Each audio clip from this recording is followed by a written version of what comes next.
George Best's football career was finished when he left prison in 1985. He faced an uncertain future and joined the celebrity circuit, telling stories of football, drink, and womanizing.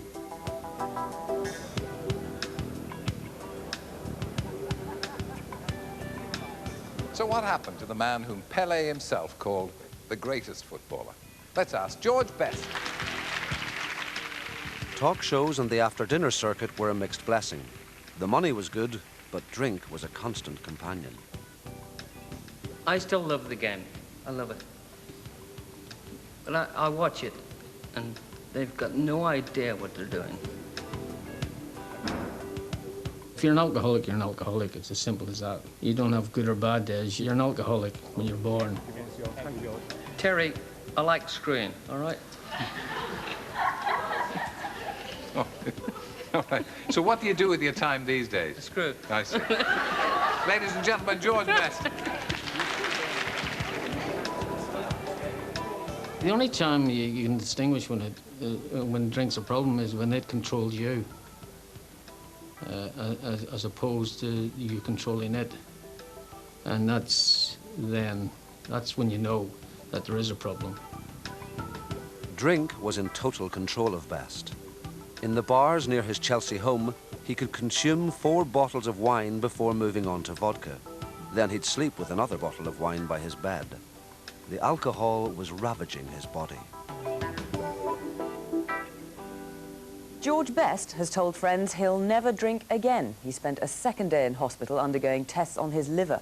Doctors say the former Manchester United footballer's life is not in danger, but he'll remain in hospital for at least another week. Come on. I was working pretty hard. I was doing a lot of after dinners and lunches, and I was flying here, there, and everywhere. I wasn't feeling too good. And then, for some strange reason, I started drinking brandy, which I'd never drunk in my life before, except maybe after dinner, just to, to finish off. But I started to feel really ill.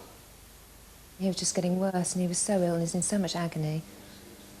And I was just really, as I said earlier, really concerned, and just trying to get him into hospital. Because the more he was hurting, the more he was drinking, which obviously wasn't doing him any good whatsoever. So I was in for about 8 weeks on medication and blood tests.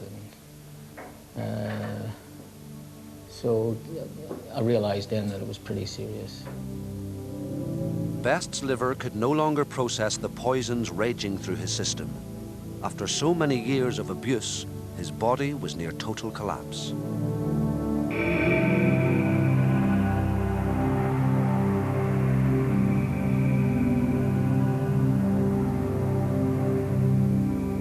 He clearly had problems relating to liver damage, and he of course knew that he was running a risk of liver damage because many times in the past he'd been warned about not to drink less. So he was very much aware of the problem that he was running into, and now this had happened. He was very yellow, which is called jaundice, and was ill from liver damage. All right. After his release from hospital, Best escaped London, moving to a fishing village in Northern Ireland, where nightlife and notoriety would be less a temptation. The boys are going to take a garage door down and get this ready for the summer so we can actually sit outside and get a bit of fresh air. A bit more homely. They put the bar in. Not for me. for themselves, yeah. The boys are using that. Professor Williams said, you stop or you die. It's as simple as that. He said, if you don't stop, he won't be around too long. And I already knew that. And sometimes you think, well, it doesn't matter, it's my decision, but there's too many other people to consider. It's not just me. If it was just me, if it was my own, I'd probably have said, screw it. I don't care. Manchester United received their latest Premiership trophy after today's match. Sometimes you think that they go out and they think some of the games might be practice matches, because I must say at the moment the gap between the top and the bottom of the Premiership really is massive. Best, it's Marshy. Hi, Rod. You all right? Good, good. You been signing plenty of autographs there, George, or what? Oh, yeah, one or two, yeah. What's the word? What really pisses me off is when I hear people say of what a tragedy George Best, the human being, is. That, to me, is complete nonsense. And they don't give much away here at Old Trafford. Yeah, I know, yeah. George Best knows exactly what he's doing. He's a very, very bright, intelligent man. He knows the penalties for what he does, and it's his choice to do it. And all these Samaritans and the do-good people that criticise him and pity him and all that, that's complete bollocks, because George is in complete control of his destiny, because he knows what he's doing and he knows what's going to happen from it.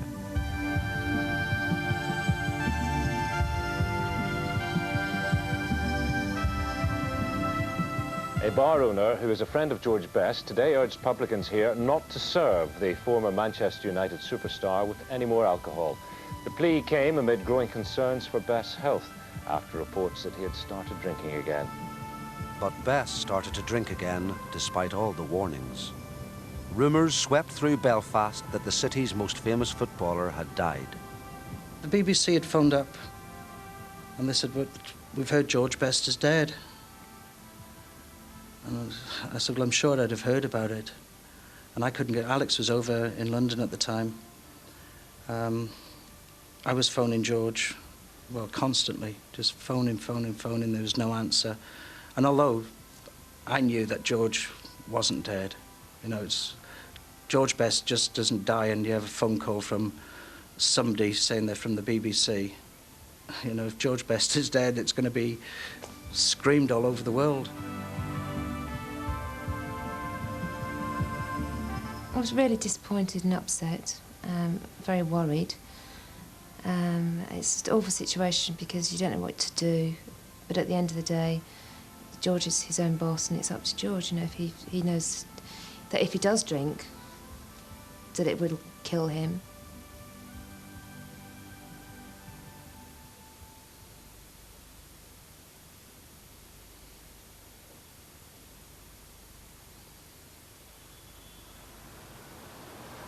In a desperate attempt to stop drinking, Best returned to the Cromwell Hospital in London for a controversial operation. Antabus pellets, designed to make him violently ill if he drinks, were inserted in the lining of his stomach. 20 years earlier, when it was still illegal in Britain, Best travelled to Scandinavia for similar treatment. Then, a botched operation left him with seeping wounds and permanent scarring. It is a radical deterrent because these are pellets that are put in under the skin so that they're there. You can't just take antabuse or not antabuse, which is another way by mouth, but then you don't take it if you want to drink, whereas here they're in there, so the chemical substance is being released all the time into the circulation. It's a big decision because it's an operation that they don't really like doing, and you have to go through sort of an assessment, you know, from a psychiatrist or psychologist to make sure that mentally you're okay to, you know exactly what it entails. So he was quite happy and to go ahead because I think they've only done it with 3 or 4 people in this country. And so I just made a decision that, you know, everything else was going so well that it was sort of the final decision.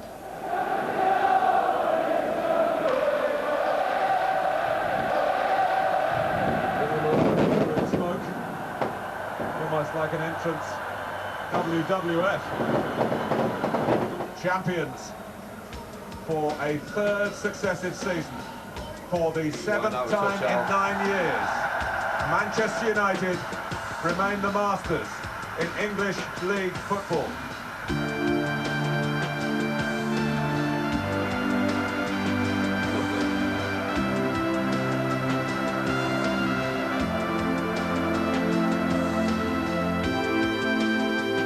George Best's body made him one of the world's greatest ever footballers, but his body has taken revenge for its abuse.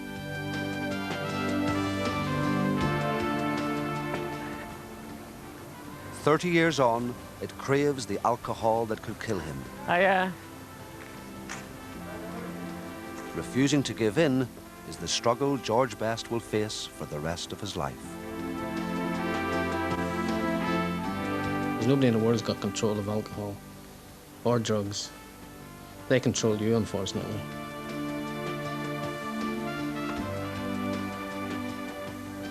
That's the law of the land. That's the way it is. And you just keep your fingers crossed and hope that you're one of the lucky ones that stop totally. But you don't actually stop totally until you die. I mean, that's the only time you know you're not going to have a drink again. Lovely. Okay, thanks a lot. See you tomorrow. Cheers. Bye. Hiya.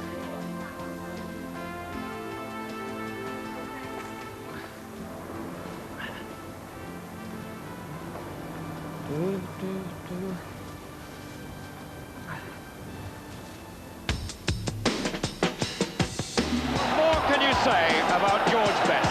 This man is a genius. Yes! Georgie Best has done it again. What are the telltale signs of the housemate's real state of mind? The latest from Big Brother and expert psychological analysis next on 4.